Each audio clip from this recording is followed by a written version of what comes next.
शमशान की भयानक खामोशी में केवल राजा विक्रम के कदमों की आवाज गूंज रही थी।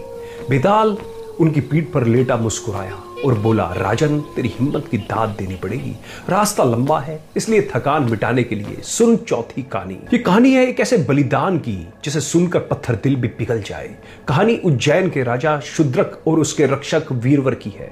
वीरवर नौकरी मांगने आया और प्रतिदिन 500 सोने की मोहरें मांगी।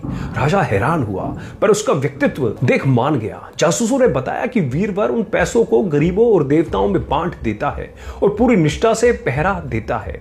एक मूसलाधार बारिश वाली रात एक स्त्री के रोने की आवाज आई। राजा ने वीरवर को भेजा और खुद छुपके से पीछे गया। वह स्त्री साक्षात राजलक्ष्मी थी। उसने बताया, राजा की मृत्यु निकट है। यदि तुम अपने पुत्र सत्वर का बलिदान दो तो राजा बच सकता है। वीरवर घर गया और पत्नी बेटे को सब बताया। बेटा खुशी खुशी तैयार हो गया। बेटा बोला, पिताजी, स्वामी के काम आना मेरा सौभाग्य है। वे मंदिर गए। वीरवर ने बेटे का सिर काट दिया। भाई का कटा सिर देख बेटी ने प्राण त्याग दिए। पुत्र पुत्री के वियोग में पत्नी भी चिता में कूद गई।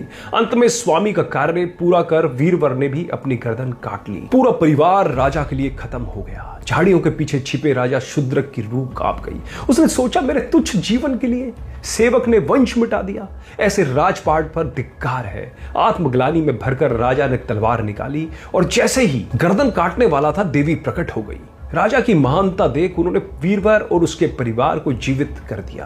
कहानी खत्म कर बेताल ने पूछा, राजन, सेवक, बेटा, पत्नी सबने जान दी, लेकिन बता, इनमें सर्वश्रेष्ठ वीर और सबसे बड़ा त्यागी कौन है? याद रख, जवाब जानते हुए चुप रहा तो तेरे सिर के टुकड़े हो जाएंगे।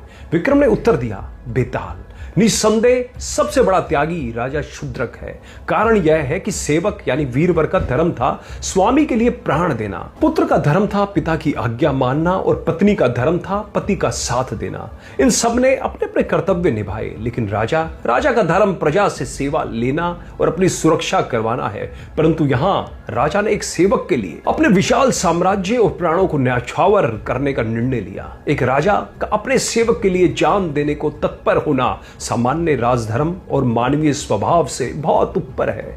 उनका त्याग किसी मजबूरी या कर्तव्य से नहीं, बल्कि उच्च आदर्शों से प्रेरित था। इसलिए राजा शुद्रक ही सर्वश्रेष्ठ है। जवाब सुनते ही बेताल जोर से हंसा, तेरा न्याय अद्भुत है राजन, लेकिन फिर तू बोला, इसलिए मैं चला। और बेताल हवा में उड़कर वापस उसी पेड़ पर जा लटका।